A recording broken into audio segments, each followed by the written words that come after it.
Okay guys, this is going to be my review on an awesome product. The product we're looking at today is the 7 by 10 inch Vanquest FATpack. Pretty much a badass medical pouch is what it is. Funny story first, I wanted to bump up my first aid supplies here at the house, and I was looking around and I knew of this company, so I was looking around on their site and I knew about the smaller FATpacks, and I was on their site and one of their new products was a 7 by 10 inch, and I thought that would be perfect because I was going to do two of the 5 by 8s and just have them both kind of slightly specialized, but instead to save a little bit of money I got this. Before I bought it, and I bought it off Amazon for a really good price, go check it out, I'll leave the link in the description box below. Before I bought this, I figured there's a lot of people reviewing Vanquest products on YouTube, so I searched YouTube, and the first video to pop up was by Gideon's Tactical, one of my favorite channels out there. And I clicked on it, I watched his whole review, really informative. I like the content of his videos, and I was pretty much set on buying it. And then I noticed that was his latest video, and the bigger YouTube channels, I tend to keep up. I watch their newest videos either that day or the next day, and it turns out that he had uploaded his review 3 hours previous, so it was a brand new video. And I think I was actually the first person to leave a comment, and I left a comment like, hey, thanks for the review, I was just about to pick this up, and I noticed your review on YouTube, so that kind of set it in stone. So getting that out of the way, this thing is awesome. First, I'll just run down some of the specs. I have poor memory, so I'm just reading it off their site page. It is 10 inches high, 7 inches wide, and they say 3.5 inches deep. But when you have it fully packed out, this is probably closer to 4 to 4.5 inches. So just keep that in mind. May be important to some. It has no MOLLE strips on the front here. It does have a nice sized pocket, but I will mention that when you have the inside of this fully packed out, what you can fit in this pocket is kind of limited. So right now all I have is a CPR face mask, just so you can get it super quick, and it's small and all that. So that's all I have in the front pocket, but if you wanted to, you could keep some first aid pamphlets or a small first aid manual, something like that. On the sides it has 3 strips of take that back, 3 rows of MOLLE, and the spacing is actually kind of wide, and then it goes around to the back here on both sides, and then you have 1, 2, 3, so it'd probably take 3 rows of MOLLE to mount this on a pack or what have you. I like that these MOLLE strips are wider on the side. The reason why is you can tell I have a pair of EMT shears on both sides. I think they designed it this way because they also came with this kind of double-sided Velcro, just to keep them retained a little bit, and then that way you can pull them out really quickly. And then these also, they're extra large ones, they're larger ones, just because I have bigger hands, and under stress these would be easier to use. And I have 2 pair. Why 2 pair? These are cheap, sometimes they're indispensable, so I figured why not just have 2. They don't weigh that much. The pouch empty roughly weighs about 8 ounces. Fully packed, how I have it now, we'll weigh it quick, but again, this might not matter to a lot of you guys. It weighs 2 pounds 7 ounces on the dot, but I already took some of the supplies out. So I mean 2.5 pounds. And again, this is not something I'd bring backpacking or in a bug out bag. You could certainly keep it in a vehicle, which is probably what I'll do on long road trips. But most of the time, this is going to be like inside one of my bathroom or kitchen cabinets, maybe Velcroed to the back of one of the doors. And then I want to get a first aid Velcro patch for here, so there's no question, everyone knows what this pouch is. So let's get into the guts of this bad boy. Before we do that, I believe this fabric is 500 denier nylon, Cordura nylon, not 1000. And I'm fine with that. I've had a lot of products made out of 500D nylon. I like that it's more flexible, it's a little bit lighter weight, but it's still, it's probably like 90% as durable as 1000 denier, but it's a lot thinner, lighter. So I have no worries about the durability of this product or the durability of this fabric. The stitching, I'm not going to do any close-ups. I mean, a lot of you guys probably already know is Vanquest.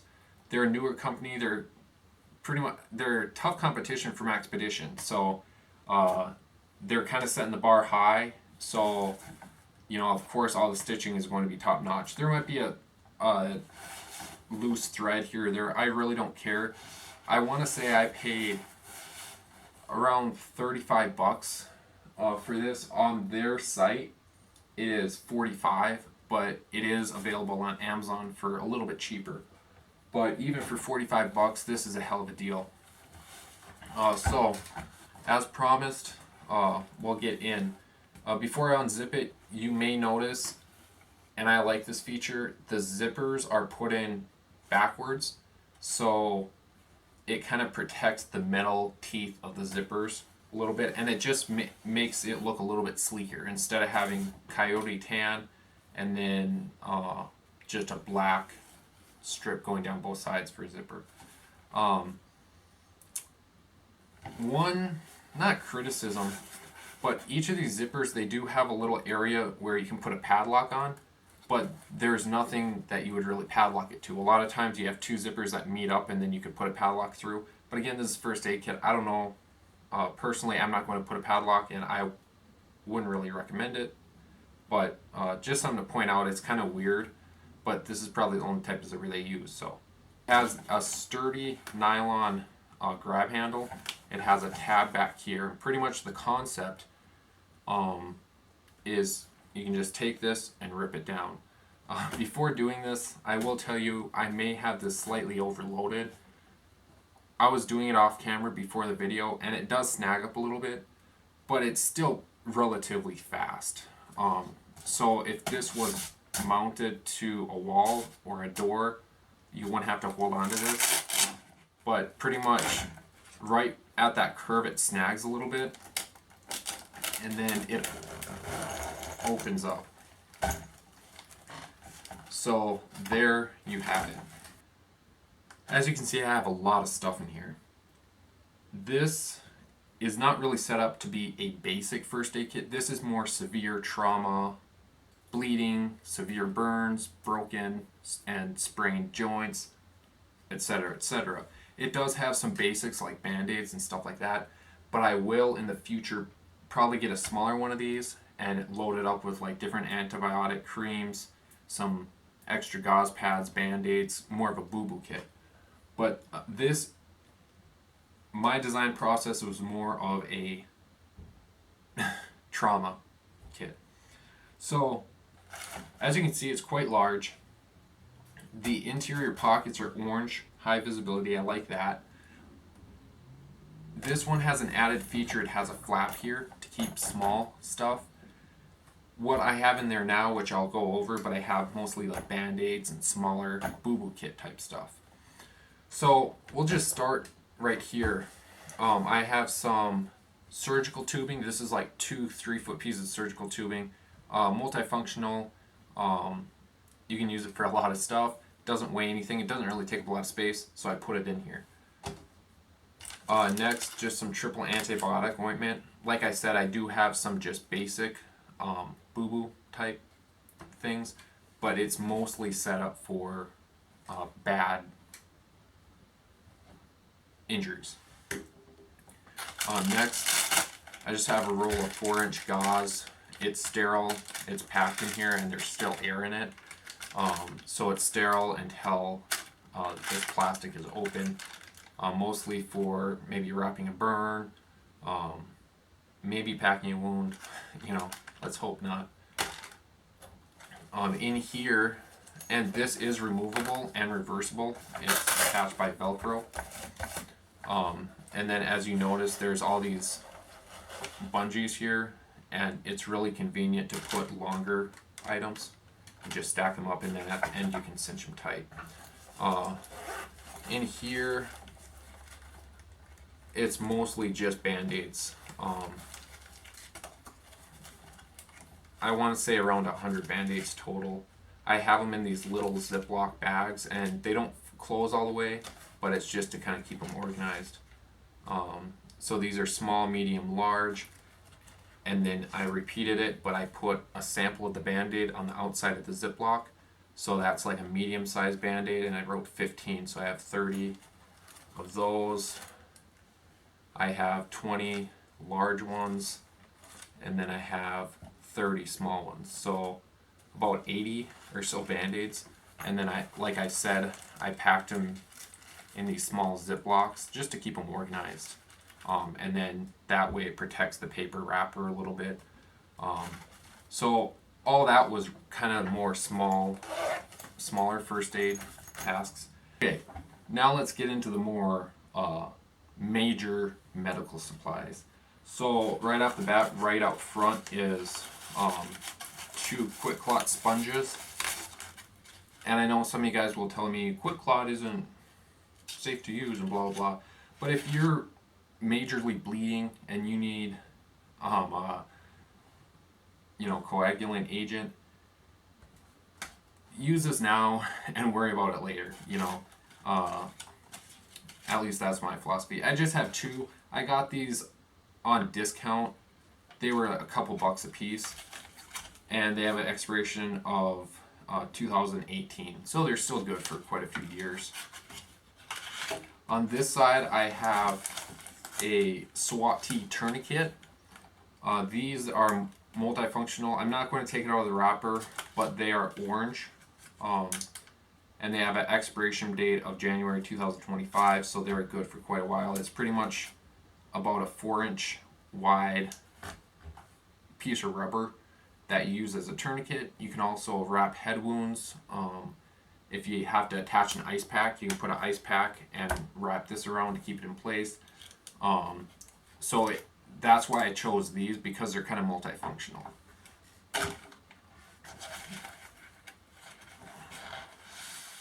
This is just a sterile cotton-tipped swab applicator. This is another swab stick, sterile. And then these are 2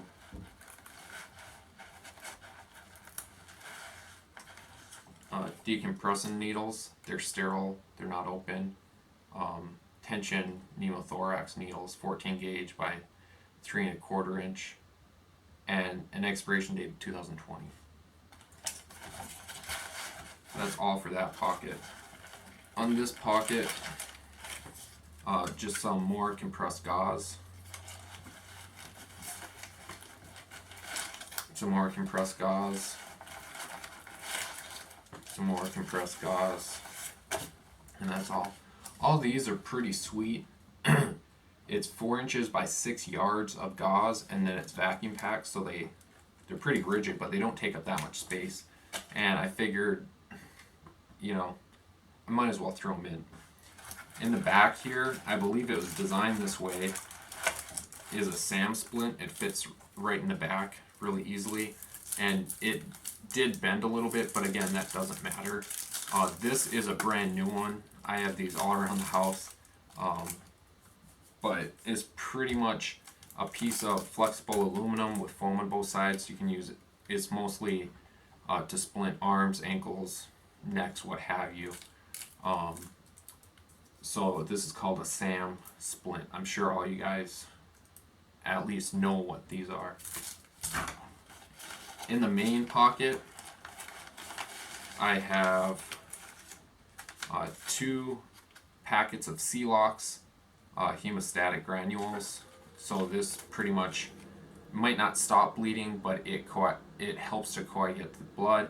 If you have a really bad wound, you can put some of this, but you're probably going to need something more powerful than just this. A lot of people say this is a lot healthier and better than QuikClot, and I agree. Next, just 2 petroleum gauze. 2, these are called BurnTech gauze pads, and they're for mostly burns. It has a chemical, don't ask me what, but it has a chemical in there to kind of ease the burning sensation. I think these are great. They're very slim.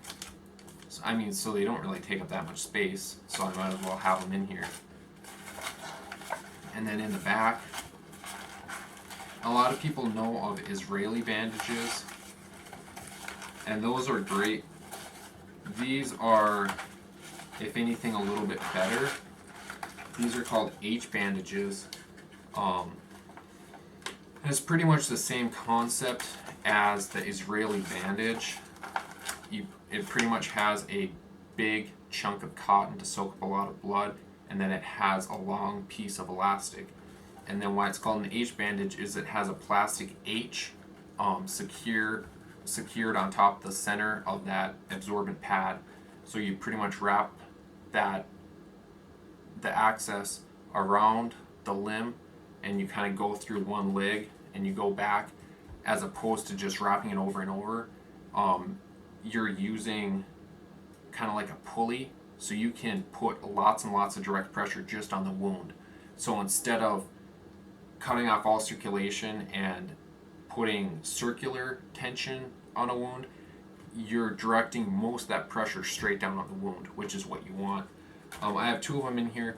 The reason I put these instead of Israeli bandages is, at least for this kit, is the way they're packaged. As you can see, this is literally the exact size of this first aid kit. So instead of being like a small block of cheese, like a cube, like an Israeli bandage, these are packed. They are bigger, but they're packed slimmer. So I can stack 2 on top of each other, and so I can utilize more of the space. In the future, I'll probably add a swap tee or a cat tourniquet to the side here. I have a few in various kits just with my outdoor type gear. And then I do have the SWAT T tourniquet in here. This can be used as a tourniquet. It's not really recommended. And then sometimes you don't even need a tourniquet. You can just use this, and it applies enough pressure to at least stop the bleeding from the wound. So I hope you like this just show and tell, I guess, of this great Vanquest product. I will mention Vanquest did not send me this product. I bought this because I needed one, and I figured I might as well buy from a company that is pretty reputable. So that's exactly what I did. The other reason I bought Vanquest is I don't have any other products, and I wanted to try them out. So I bought this one, and so far I like it. I'm going to